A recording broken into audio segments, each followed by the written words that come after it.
चलो अब मैं तुम्हें 30 डे का डे बाय डे रूटीन बताऊंगा जिसको फॉलो करके तुम गेट सीएसई में एक बहुत अच्छा स्कोर ला सकते हो। ध्यान रहे हमारे पास सिर्फ एक महीना मींस 30 डेज। हमको ये 30 डेज बहुत ही अच्छे तरीके से यूटिलाइज करने हैं। हर दिन प्रॉपरली प्री डिफाइंड है कि किस दिन आपको क्या करना है। At the end of every week हमने रिवीजन करना है और मॉक टेस्ट प्रैक्टिस करने हैं। साथ ही के साथ हम जनरल एप्टीट्यूड और इंजीनियरिंग मैथमेटिक्स पर भी फोकस करेंगे। तुम्हें हर दिन का एक कॉन्क्रीट टारगेट मिलेगा एंड याद रहे consistency and dedication is the key. अगर सारे टारगेट्स अचीव करते रहोगे then by the end of 30 days I can give you 100% assurance कि तुम कॉन्फिडेंट फील करोगे, तुम्हारी स्पीड बढ़ जाएगी एंड तुम्हारी एक्यूरेसी भी बहुत अच्छी जाएगी।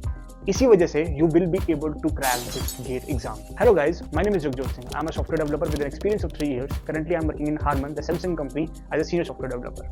Welcome to Geeks for Geeks, the one-stop solution for all your coding related problems. अब हम बात करते हैं अपने पहले हफ्ते। फर्स्ट वीक पे हमारा फोकस रहेगा data structure and algorithms. Day 1 और डे 2 में हमको एरेज और लिंक्ड लिस्ट पर फोकस करना है। अगर मैं एरेज की बात करूं तो एरेज में कुछ बेसिक ऑपरेशंस जैसे सर्चिंग, इंसर्शन, डिलीशन, अपडेशन, इन सब चीजों पर फोकस करना है, इनके कोड को समझना है और इनको ड्राई रन करना है। एंड साथ ही के साथ अगर मैं लिंक्ड लिस्ट की बात करूं तो लिंक्ड लिस्ट में हमको singly linked list, doubly linked list and circular linked list को समझना है। उसके अंदर जितनी भी ऑपरेशंस होते हैं जैसे सर्चिंग, डिलीशन, अपडेशन और एडिशन, इन सबको करना है। Once this part is done, then you have to do 30 questions at least of both the topics. इससे हमारे अंदर थोड़ा सा कॉन्फिडेंस आ जाएगा। एंड साथ ही के साथ थोड़ा सा और टाइम लगा के जनरल एप्टीट्यूड के लिए इंग्लिश कॉम्प्रिहेंशन के पैसेजेस कर लो। और बात है मैथमेटिक्स में तो इसमें डिस्क्रीट मैथमेटिक्स के सेट्स और रिलेशंस के बेसिक कंसेप्ट को समझ लो और थोड़े से क्वेश्चन करो। डे 3 और डे 4 में हमको फोकस करना है स्टैक्स और क्यूज पे। स्टैक्स में जैसे कि आप सब लोग जानते हो LIFO और क्यूज में FIFO मेथड पर फोकस करो।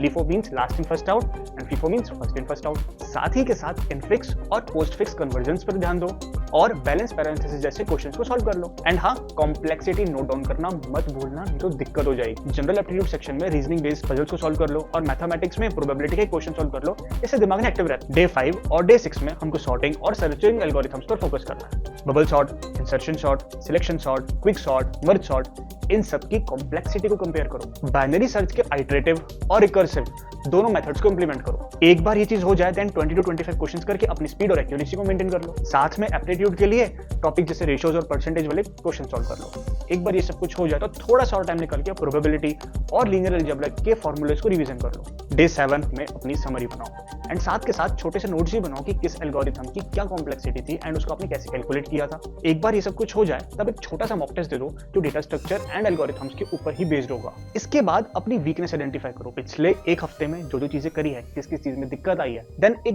जनरल एप्टीट्यूड का छोटा सा मॉक टेस्ट दे देना, इससे तुम्हारी स्पीड, एक्यूरेसी और कितने टाइम में कितने क्वेश्चंस करने हैं ये चीज एक सेटअप हो जाएगी। आपको अपना पता लग जाएगा कि हमको किस क्वेश्चन को, किस टॉपिक को किस तरीके से अप्रोच करना है। अब बात आती है सेकंड वीक की। सेकंड वीक में हम ऑपरेटिंग सिस्टम, कंप्यूटर नेटवर्क्स और थ्योरी ऑफ कंप्यूटेशन जैसे सब्जेक्ट्स पर फोकस करेंगे। डे 8 और डे 9 पे ऑपरेटिंग सिस्टम उठा लो। आई नो बहुत लोगों को ये टॉपिक अच्छा नहीं लगता, बट हाँ, हमको करना चाहिए। प्रोसेसेस, थ्रेड्स, सीपीयू शेड्यूलिंग, इसमें FCFS, SJS और RR के न्यूमेरिकल्स को सॉल्व करो। डेडलॉक्स और बैंकर एल्गोरिथम्स पर भी फोकस करो। मेमोरी मैनेजमेंट में पेजिंग, सेगमेंटेशन और पेज रिप्लेसमेंट में FIFO और LRU के न्यूमेरिकल्स को करना मत भूलना। साथ के साथ मैथमेटिक्स में प्रोबेबिलिटी डिस्ट्रीब्यूशन पर एक नजर मारो, देखो कि उसका कॉन्सेप्ट क्या है। और जनरल एप्टीट्यूड में एंटोनिम्स और सिनोनिम्स को रिवाइज कर लो। ये इजी टॉपिक है, थोड़ा सा लाइट हो जाएगा bye the end of it. Day 10 और डे 11 कंप्यूटर नेटवर्क्स का टाइम है। OSI और TCP/IP मॉडल्स के लेयर्स को समझो। HTTP, FTP और SMTP जैसे प्रोटोकॉल्स को समझो। IP एड्रेसिंग और सबनेटिंग के न्यूमेरिकल्स को सॉल्व करो एटलीस्ट 15 to 20, उससे कम मत करना क्योंकि स्पीड और एक्यूरेसी भी जरूरी है। जनरल एप्टीट्यूड सेक्शन में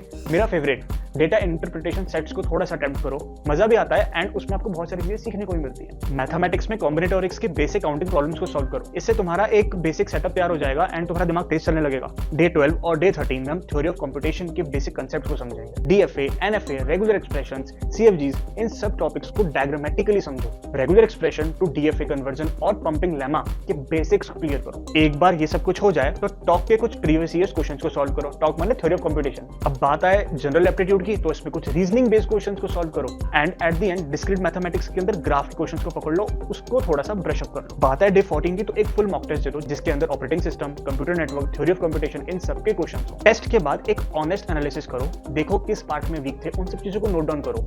एंड साथ में जो अगर हम मैथमेटिक्स और जनरल एप्टीट्यूड की बात करें तो इसमें टाइम क्वेश्चंस करो कि देखो कि इतने मिनट में हम कितने क्वेश्चंस कर पा रहे हैं, ताकि अगले हफ्ते जब हम स्टार्ट करेंगे तब इन सब चीजों पर फोकस कर पाएंगे। थर्ड वीक में हम compiler design, digital logic, computer organization और कंप्यूटर आर्किटेक्चर जैसे टॉपिक्स को कवर करेंगे। इस फेज में तुम एडवांस वर्जन के अंदर एंटर कर रहे हो। अब बात करते हैं हम डे 15 एंड डे 16। इसमें तुम कंपाइलर डिजाइन पर ध्यान दो, लेक्सिकल एनालिसिस, टोकन जनरेशन और पार्सिंग टेक्निक्स पर फोकस करो। पार्सिंग टेक्निक में हमको टॉप डाउन और बॉटम अप अप्रोच को समझना है। LL1, LR0, SLR1 और LALR1 पार्सल्स के डिफरेंसेस पर कमांड लाओ। इंटरमीडिएट कोड जनरेशन और सिंटेक्स ट्रीज के एग्जांपल्स को करो एंड साथ ही के साथ सिंटेक्स रिलेटेड ट्रांसलेशंस को भी तैयार करो। जनरल एप्टीट्यूड सेक्शन में कुछ ग्रामर बेस्ड क्वेश्चंस को तैयार करो, वो बहुत जरूरी है।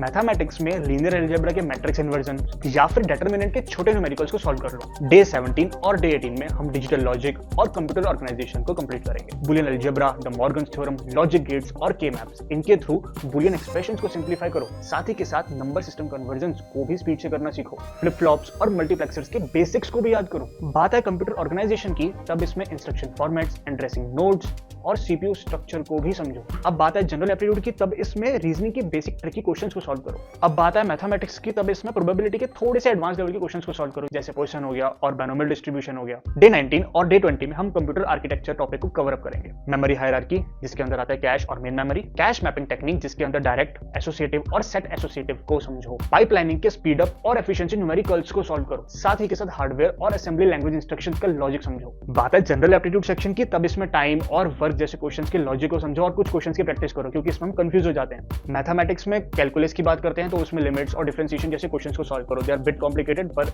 अभी हमको स्टार्ट करना पड़ेगा। उनके बेसिक्स को क्लियर करो और अगर टाइम बचता है तो उसकी थोड़ी सी प्रैक्टिस कर लो। डे 21 में प्रीवियस ईयर क्वेश्चंस को सॉल्व करो और अपना एक पूरा असेसमेंट करो।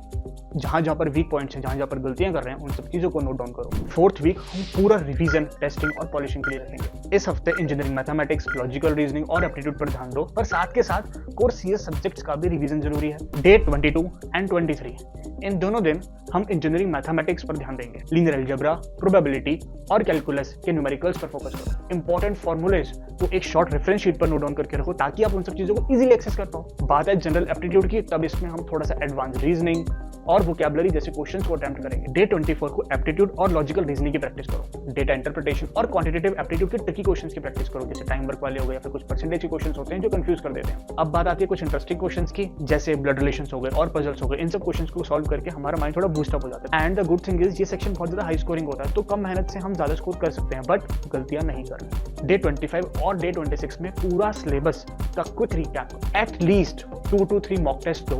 उसमें देखो कि कितने टाइम में मॉक टेस्ट कंप्लीट कर रहे हो। अगर देर लग रही है तो उस चीज को इंप्रूव करो। इस चीज को फॉलो करके आप अपनी स्पीड और एक्यूरेसी पर काम कर पाओगे। एग्जाम प्रेशर को हैंडल करने की प्रैक्टिस करो। हम जितने मॉक टेस्ट देंगे हमारी उतनी अच्छी प्रैक्टिस होगी। एक बार ये सब चीजें हो जाए तब थोड़ा सा फ्लो बन जाता है कि हाँ at least we are able to complete the whole test within the required time. Mock test करने के बाद भी अगर जनरल एप्टीट्यूड और मैथमेटिक्स से कुछ ऐसे टॉपिक्स हैं जिन पर आपको दिक्कत आ रही है कि क्वेश्चन नहीं सॉल्व हो रहे, तब उन सब चीजों को नोट डाउन करके रखो और उन पर और प्रैक्टिस करो। डे 29 और डे 30 जो लिस्ट बनाई थी अपने वीक एरियाज की, उन पर फोकस करो। उन सबको देखो और लाइट रिवीजन करो, इतनी टेंशन नहीं लेनी। कोई नया टॉपिक मत उठाओ, जो चीज कर ली है वो फाइनल है, क्योंकि हमने सारे टॉपिक्स कवर किए हैं। एंड हाँ, एग्जाम देने वाले दिन टेंशन फ्री रहो। जो चीज पर अच्छी कमांड है उस चीज को पहले अटेम्प्ट करो एंड उसके बाद डिफिकल्ट सेक्शन पर जाओ। टाइम मैनेजमेंट को ध्यान में रखते हुए मॉडरेट और डिफिकल्ट सेक्शन को बाद में अटेम्प्ट करो। OMR शीट को अच्छे से फिलअप करो और अपने पेपर को टाइमली कंप्लीट करो। और हाँ, तुक्का मत मारना जब तक लॉजिक नहीं बन जाए। जनरल एप्टीट्यूड क्वेश्चंस के थ्रू हम अच्छी स्कोरिंग कर सकते हैं, तो पहले उनको अटेम्प्ट करो। और मैथ के न्यूमेरिकल्स, इन सब चीजों को करने से हमारी स्कोरिंग अच्छी बन जाती है। तो इनिशियली उन सब चीज को खत्म करके फिर CS के मॉडरेट क्वेश्चंस पर जाओ। मोटिवेटेड रहना सबसे ज्यादा जरूरी है। प्रिपरेशन के टाइम में बहुत सारी दिक्कतें आएंगी। आप क्वेश्चन सॉल्व करोगे, क्वेश्चन नहीं होगा, पूरा दिन निकल जाएगा, आपको फील होगा कि यार जो टारगेट डिसाइडेड है वो हम कंप्लीट नहीं कर पा रहे। पर हाँ, अपने अपने तरीके ढूंढो। And yes, pomodoro technique apply करो, जैसे कि आपने 25 मिनट्स पहले पढ़ लिया, then 5 minutes break, then 25 minutes पढ़ो। इस तरीके से एफिशिएंसी अच्छी जाती है। तो डिफरेंट वेज निकालो जिससे आप अपनी एफिशिएंसी मेंटेन कर सकते हो। क्वेश्चन पेपर को 3-3 घंटे बैठ के सॉल्व करो। सिर्फ सॉल्व नहीं करना, हमारे अंदर एक हैबिट बन जाती है 3 घंटे लगातार बैठ के क्वेश्चन पेपर सॉल्व करने की। इससे हमारे अंदर कॉन्फिडेंस बिल्डअप होता है। एंड मैं दोबारा बोलूंगा, लास्ट मिनट मिस्टेक अवॉइड करो। एंड हाँ, ज्यादा डिस्कशन मत करो दूसरों से, इससे हमारे ऊपर प्रेशर बनता है। कोई कुछ बोलेगा, कोई टॉपिक बोलेगा और हमको लगेगा ये कौन सा टॉपिक है। ऐसा नहीं है, हमने सारे टॉपिक्स कवर कर लिए, तो लोगों से कम बात करो। एंड यस, अगर आपको वीडियो पसंद आई हो then like it, share it, subscribe this channel, comment section is open for you. Please share your valuable comments to question or you can openly ask. Yes, okay.